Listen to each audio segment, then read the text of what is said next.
Hey guys, welcome to this video tutorial from Biophilic and I am Aditi Tripathi and now today we will discussing about replication. So what is the replication? Okay. Replication, we all also know that कि जो central dogma होता है, central dogma किसने दिया था? Francis Crick ने and Watson ने दिया था. ठीक है, तो सेंट्रल डोग्मा क्या कहता है कि जो जेनेटिक इंफॉर्मेशन होती है वो डीएनए से आरएनए और आरएनए से प्रोटीन में ट्रांसफर होती है. ओके, और क्योंकि हमें जेनेटिक इंफॉर्मेशन ट्रांसफर करवानी है आरएनए और क्योंकि हमें प्रोटीन की फॉर्म में उसका एक्सप्रेशन भी देखना है, इसलिए हमें डीएनए की कॉपीज की जरूरत पड़ती है. और डीएनए की कॉपीज करने के लिए हमें जो प्रोसेस होती है वो होती है रेप्लिकेशन. क्या होती है? रेप्लिकेशन. एंड जो डीएनए से आरएनए में जो इन्फॉर्मेशन ट्रांसफर की जाती है उसको, या डीएनए से जो आरएनए में हमें कन्वर्जन करना होता है, उस प्रोसेस को हम लोग बोलते हैं ट्रांसक्रिप्शन. क्या बोलते हैं? ट्रांसक्रिप्शन.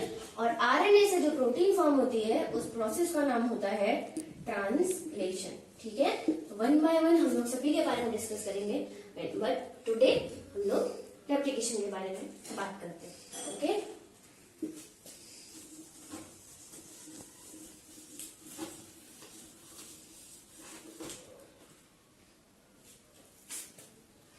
ठीक है. तो रेप्लिकेशन की मैकेनिज्म के अगर बारे में देखें हम लोग, तो इसमें बहुत सारी एंजाइमेटिक एक्टिविटीज वर्क करती हैं. एंजाइमेटिक एक्टिविटीज वर्क करती हैं. इट मींस कई सारे एंजाइम्स इसमें इन्वॉल्व होते हैं. ठीक है, हम लोग वन बाय वन अगर एंजाइम के बारे में पढ़ें तो कौन कौन से एंजाइम्स इसमें इन्वॉल्व होते हैं हम लोग पहले उसके बारे में देख लेते हैं, ताकि हम लोगों को प्रोसेस पढ़ने में बहुत इजी हो जाएगा. तो जो एंजाइम होते हैं वो कौन कौन से इसमें यूज होते हैं? हेलिकेज. ठीक है, तो हेलिकेज का फंक्शन क्या होता है? हेलिकेज का फंक्शन होता है जो डीएनए होता है, मान लो जो डीएनए है, ये डीएनए में जो नाइट्रोजनस बेस होते हैं वो नाइट्रोजनस बेस हाइड्रोजन बॉन्ड्स के थ्रू जुड़े हुए होते हैं. ठीक है, जो एडेनिन नाइट्रोजनस बेस होता है वो डबल बॉन्ड के थ्रू थाइमिन के साथ जुड़ा होता है, और जो ग्वानिन नाइट्रोजनस बेस होता है वो ट्रिपल बॉन्ड के थ्रू साइटोसिन के साथ जुड़ा हुआ होता है. ठीक है, तो जो हेलिकेज होता है, क्योंकि ये दोनों जो स्ट्रैंड्स हैं वो हाइड्रोजन बॉन्ड्स के थ्रू जुड़े हुए हैं, तो हमें क्योंकि इस डीएनए से दो डीएनए फॉर्म करने हैं, कॉपी फॉर्म करनी है, तो हमें क्या चाहिए? इसको अलग करना होगा, और उसके लिए हम लोग क्या यूज करते हैं? हेलिकेज यूज करते हैं. ओके, तो हेलिकेज का फंक्शन क्या होता है? Breaking hydrogen bonds, breaking the hydrogen bonds. Okay, next enzyme जो हम लोग यूज करते हैं वो एंजाइम है टोपो आइसोमरेज. टोपो आइसोमरेज का फंक्शन होता है, ये सुपर कॉइलिंग जो होती है, सुपर कॉइलिंग, इसको रिमूव करता है. ठीक है, सुपर कॉइलिंग को रिमूव करता है. अच्छा, पहले हम लोग क्या करते हैं कि एंजाइम्स के बारे में देख लेते हैं, उसके बाद हम लोग स्ट्रक्चराइज वे में उसको पूरा क्लियर कर लेंगे तो आसानी हो जाएगी. ओके, और इसके सुपर कॉइलिंग क्या होता है? देखिए, आप लोगों ने देखा होगा कि रोप होती है, और रोप को जब रोप बाइंड होती है, दो रोप, बहुत सारे फाइबर्स होते हैं उसमें, और वो बाइंड होते हैं, और जब उन फाइबर्स को हम लोग खोलते हैं, ऐसे करके खींच के अगर खोलते हैं, तो क्या होता है कि जो बहुत सारी ज्यादा मोटी सी बाइंडिंग पीछे की तरफ हो जाती है, तो वो जो मोटी सी बाइंडिंग हो जाती है उसको हम लोग क्या बोलते हैं? सुपर कॉइलिंग बोलते हैं. ठीक है, और इसी तरीके से डीएनए में भी होता है, क्योंकि हम लोग एक साइड से कट लगाना शुरू करेंगे तो हाइड्रोजन बॉन्ड्स टूटेंगे, इसकी वजह से क्या होगा? पीछे की तरफ सुपर कॉइलिंग हो जाएगी, और सुपर कॉइलिंग को रिमूव कौन करता है? Topo isomerase. अच्छा, ठीक है, इस टोपो आइसोमरेज एंजाइम की जगह और हेलिकेज, मतलब कि हेलिकेज और टोपो आइसोमरेज दोनों का फंक्शन करने वाला एक एंजाइम होता है जिसका नाम बोलते हैं हम लोग गाइरेज. क्या बोलते हैं? गाइरेज. गाइरेज क्या करता है? हेलिकेज का भी फंक्शन करता है और टोपो आइसोमरेज का भी फंक्शन करता है. ओके, और नेक्स्ट एंजाइम की अगर हम लोग बात करें तो एक एंजाइम होता है डीएनए डिपेंडेंट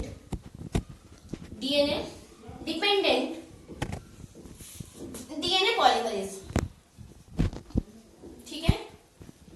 और अगर हम लोग प्रोकैरियोटिक रेप्लिकेशन की बात करें, किसकी बात करें, प्रोकैरियोटिक रेप्लिकेशन की बात करें, तो जो डीएनए पॉलीमरेज होता है वो डीएनए पॉलीमरेज थर्ड वो क्या करता है, पॉलीमराइजेशन का काम करता है। मतलब जो चेन फॉर्मेशन होती है, चेन फॉर्मेशन जो होती है उसका काम कौन करता है, डीएनए पॉलीमरेज सेकेंड। और इसी में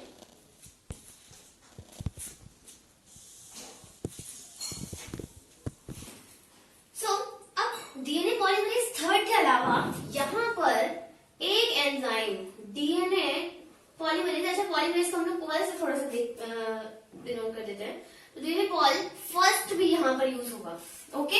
डीएनए पॉलीमरेज सेकेंड थर्ड और डीएनए पॉलीमरेज फर्स्ट यहाँ पर यूज होगा। और एक और एंजाइम यहाँ पर होता है प्राइमेज, आरएनए प्राइमेज, जो कि प्राइमर का फंक्शन करता है। किसका फंक्शन करता है, प्राइमर का फंक्शन करता है। और ये प्राइमर क्या होता है, एक स्मॉल आरएनए सेगमेंट होता है, ओके। क्या होता है, स्मॉल आरएनए सेगमेंट होते हैं।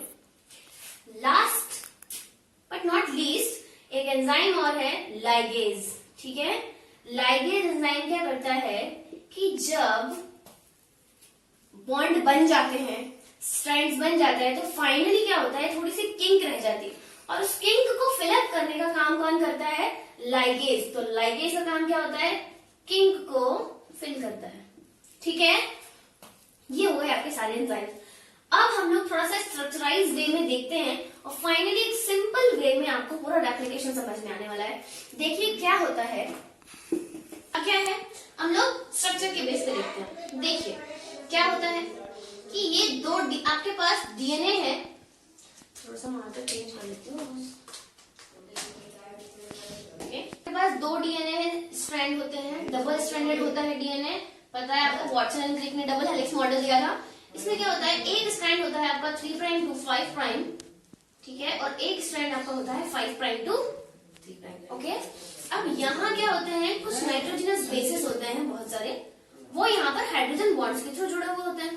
किसके थ्रू जुड़े हुए होते हैं, हाइड्रोजन बॉन्ड्स के थ्रू जुड़े हुए होते हैं, ठीक है। अब हमें क्या करना है, हमने जैसा देखा था यहाँ पर क्या हमें एंटर करवाना है, हेलिकेज।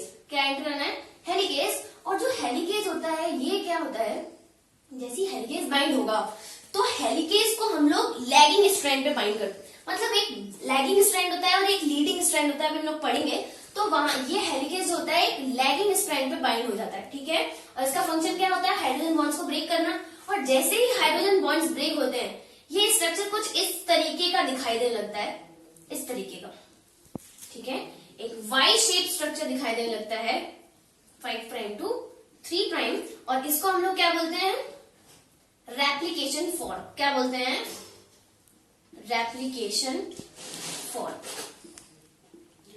अच्छा ठीक है, एक बात और, यहाँ पर जब हेलिकेज बाइंड होता है, मतलब जब रेप्लिकेशन वर्क करना शुरू करता है, वो जगह होती है एक ओरिजिन ऑफ रेप्लिकेशन।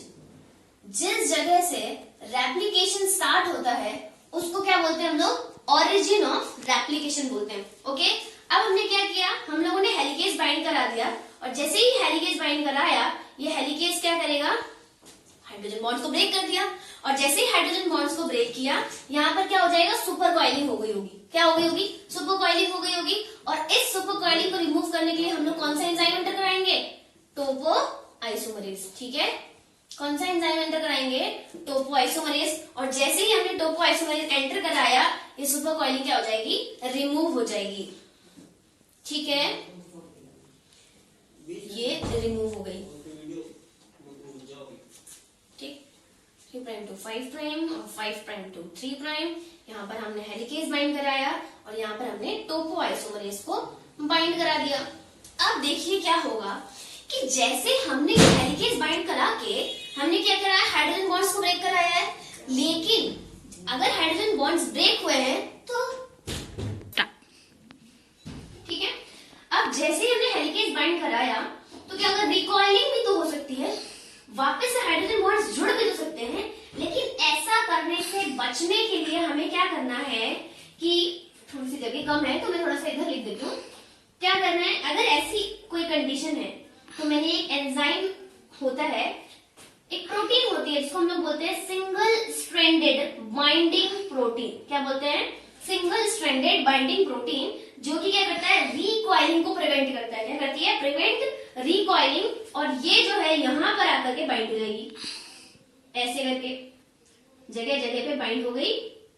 और ये क्या होती है? ये टेट्रामर होती है। क्या होती है? टेट्रामर होती है। इसका मतलब इसकी 4 यूनिट सब यूनिट्स होती हैं, जो सब यूनिट्स क्या करती हैं, इसको रिकॉइलिंग से प्रिवेंट करती हैं। ठीक है, अब हमने क्या क्या पढ़ लिया? हेलिकेज पढ़ा, टोपोआइसोमरेज, एसएसबीपी हो गए हमारे पास। अब क्या करना है हमें? देखिए, रिकॉइलिंग भी बच गई भाई। अब क्या करना है? हमें चेन का फॉर्मेशन करना है, क्योंकि हमने तो क्या किया है, हमने तो अभी बॉन्ड्स ब्रेक किए हैं। अब जो मेन रिएक्शन थी वो अब शुरू होगी। यहाँ पर क्या होगा, मैंने जो एक एंजाइम बताया था डीएनए पॉलीमरेज, क्या बताया था? DNA polymerase 3। तो इस डीएनए पॉलीमरेज की क्या होती है, एक थोड़ी सी गंदी बात होती है। क्या होती है गलत बात? वो ये कि ये वर्क करता है 5 प्राइम टू 3 प्राइम डायरेक्शन में ओनली। क्या करता है? केवल 5 प्राइम टू 3 प्राइम डायरेक्शन में ही वर्क करता है। और किस पर? On the template 3 prime to 5 prime. मतलब जो 3 प्राइम टू 5 प्राइम वाला जो टेम्पलेट होगा, उसी टेम्पलेट पे ये 5 प्राइम टू 3 प्राइम डायरेक्शन में वर्क करेगा। जिस वजह से अगर इसके पास 3 प्राइम डायरेक्शन पे और कोई आता है तो 3 प्राइम डायरेक्शन पे अटैच नहीं होता। ठीक है, डायरेक्शन से वर्क नहीं करता। सो क्या होगा, जैसे कि मैंने बताया कि डीएनए पॉलीमरेज जो है, उस डीएनए पॉलीमरेज किस पे वर्क करता है? वो केवल 5 प्राइम टू 3 प्राइम डायरेक्शन पे ही वर्क करता है, on the template 3 prime to 5 prime. और एक और बात, क्या गलती करता है ये, इसके पास एक और फैसिलिटी मौजूद नहीं है। वो क्या है कि इसको फंक्शन करने के लिए 3 प्राइम OH ग्रुप भी चाहिए। क्या चाहिए? 3 प्राइम OH ग्रुप भी चाहिए। तो 3 प्राइम OH ग्रुप इसको कौन प्रोवाइड कराता है? एक एंजाइम होता है आरएनए प्राइमर। कौन होता है? आरएनए प्राइमर होता है। ठीक है, वो प्राइमर क्या होता है? वो प्राइमर इसको 3 प्राइम OH ग्रुप प्रोवाइड करवाता है। ठीक है, वो कैसे देते? अभी हम लोग को कहां तक पहुंचे थे? रेप्लिकेशन फॉर्क तक पहुंचे थे। देखिए, ठीक है, ये 3 प्राइम टू 5 प्राइम, ये 5 प्राइम टू 3 प्राइम। अब जैसे मैंने बताया डीएनए पॉलीमरेज को फंक्शन करना है चेन फॉर्मेशन के लिए, तो उससे पहले क्या चाहिए? इसको आरएनए प्राइमर चाहिए।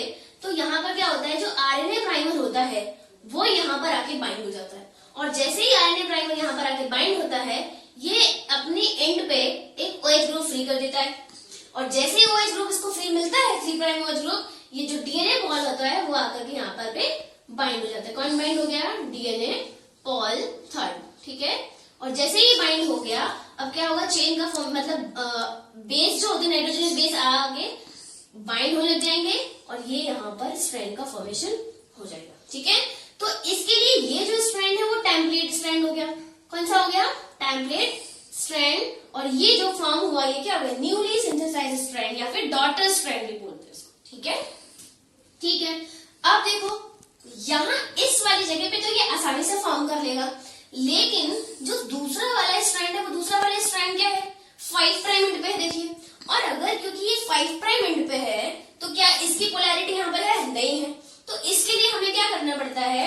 इसके लिए जगह जगह पे आरएनए प्राइमर मौजूद कराने पड़ते हैं। जगह जगह पे क्या करना पड़ता है? आरएनए प्राइमर बाइंड कराने पड़ेंगे। लेकिन इसके लिए क्या करना है? इसके लिए डीएनए में एक मॉडिफिकेशन होता है, और वो मॉडिफिकेशन क्या होता है कि ये जो इसका स्ट्रैंड होता है वो इस तरीके से कॉइल हो जाता है। क्या हो जाता है? थोड़ा इस तरीके से कॉइल हो जाता है। अब थोड़ा सा ध्यान से देखिए कि यहाँ अगर 3 प्राइम एंड है और इस 3 प्राइम एंड को हम लोग कहीं से भी अगर ऐसे कट कर दें, कहीं से भी कट करने से क्या होगा? ये जो एंड होगा वो कौन सा एंड बनेगा? 3 प्राइम एंड। ठीक है, अब क्या 3 प्राइम एंड मिल गया? 3 प्राइम एंड मिल गया, क्या होगा? आरएनए प्राइमर यहाँ पर आके बाइंड हो जाएगा और जैसे आरएनए प्राइमर बाइंड हुआ, OH ग्रुप मिला, और डीएनए पॉलीमरेज आएगा और वर्क करेगा। लेकिन एक बात और, क्या कि पूरा ये तो आधा स्ट्रैंड नहीं है ना, थोड़ा सा फ्रेगमेंट फॉर्म है, तो क्या होगा, ये इस तरफ वर्क करेगा, फिर इस एंड को फिर से खींचा जाएगा, फिर से खींचने के बाद क्या होगा, यहाँ पर 3 प्राइम मिलेगा, और इस जगह पे आके तुम्हारा प्राइमर वर्क करेगा और OH ग्रुप मिलेगा, तो यहाँ पर एक फ्रेगमेंट फॉर्म हो जाएगा, यहाँ पर एक फ्रेगमेंट फॉर्म हो जाएगा, मतलब दूसरी पोलैरिटी पे यहाँ पर फ्रेगमेंट्स फॉर्म होंगे, ठीक है। और ये जो यहाँ पर जो डीएनए पॉल ने वर्क किया है, ये कौन से फॉर्म में फ्रेगमेंट्स बनाए, मतलब जो फ्रेगमेंट्स बनाए उसको क्या बोलते हैं, ओकाजाकी फ्रेगमेंट्स। क्या बोलते हैं, ओकाजाकी फ्रेगमेंट्स बोलते हैं। ओके, देखिए अब इसको थोड़ा सा और इंप्रूव तरीके से देखते हैं।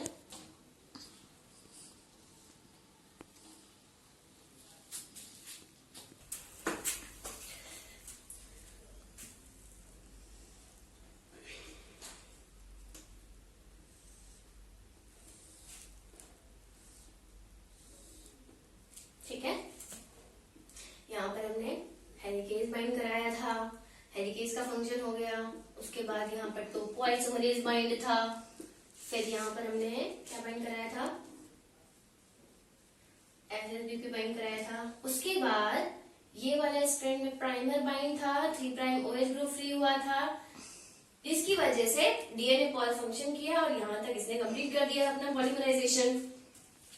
ये 3 प्राइम टू 5 प्राइम एंड था, ये 5 प्राइम टू 3 प्राइम एंड हो गया, ये 5 प्राइम टू 3 प्राइम है, और अब क्या हुआ, वो बन गए फॉर्म, इसको फिर से मॉडिफाई किया गया, सीधे किया गया, तो क्या देखा गया कि जो फ्रेगमेंट्स बने हैं वो कुछ इस टाइप में बने हैं, ठीक है, और यहाँ पर पॉलीमर प्राइमर्स भी बाइंड हैं, ठीक है। तो एक बात मैंने अभी पिछले जब एंजाइम पढ़ाया था मैंने बताया कि डीएनए पॉलीमरेज फर्स्ट भी यहाँ पर यूज होता है, तो उसका फंक्शन क्या होता है, तो जो डीएनए पॉलीमरेज फर्स्ट होता है वो क्या करता है, वो आरएनए प्राइमर को रिमूव करता है। किसको रिमूव करता है, प्राइमर को रिमूव कर देता है, और उसकी जो गैप होती है उस गैप को भी क्या कर देता है, फिल कर देता है। तो प्राइमर को रिमूव करने के बाद और गैप को फिल करने के बाद जो ये फ्रेगमेंट्स बचे हैं, इन फ्रेगमेंट्स को हम लोगों ने क्या नाम दिया अभी, ओकाजाकी फ्रेगमेंट्स, ठीक है। अब यहां पर तो ये कॉन्टिन्यूअसली फॉर्म हो गया, लेकिन यहां पर क्या हुआ, ये डिसकॉन्टिन्यूअस है, तो इस वजह से क्या होगा, इस स्ट्रैंड को बोला जाएगा कॉन्टिन्यूअस स्ट्रैंड, कॉन्टिन्यूअस स्ट्रैंड, या फिर एक और वर्ड बोला जा सकता है लीडिंग स्ट्रैंड। क्या बोला जाएगा, लीडिंग स्ट्रैंड।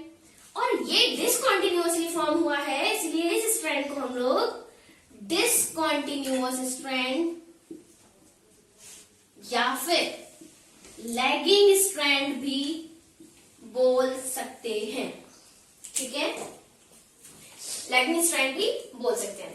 अब फाइनली क्या होगा कि यहां पर किंक बची हुई है, क्योंकि इसने किंक को तो फिल किया नहीं, क्या होगा, इस किंक को फिल करने के लिए एक एंजाइम यहां पर एंटर करेगा जिसका नाम है क्या, लाइगेज। अब ये लाइगेज क्या करेगा, इसको पूरे को फिल कर देगा, ठीक है, और जैसे ये फिलअप हो जाएगा ये कंप्लीट, या अब देखो ये तो पूरा कंप्लीट हो गया स्ट्रैंड, लेकिन क्या होता है, जो डीएनए होता है, जिस डीएनए में एक ओरिजिन ऑफ रेप्लिकेशन होता है, उस ओरिजिन ऑफ रेप्लिकेशन की जगह से मैं यहीं पर आपको बता देती हूँ, 2 रेप्लियोसोम वर्क करते हैं, एक रेप्लियोसोम इस डायरेक्शन में और दूसरा इस डायरेक्शन में। मीन्स जो प्रोकैरियोट्स होते हैं उसमें एक टाइम पे 2 रेप्लिकेशन हो सकते हैं, ठीक है। तो एक रेप्लिकेशन फॉर्क इधर बनी होगी और एक रेप्लिकेशन फॉर्क इधर बनी होगी, ठीक है। तो इधर का हम लोगों ने एक साइड का पढ़ लिया, दूसरे साइड का आप लोग अपने आप ही समझ जाएंगे,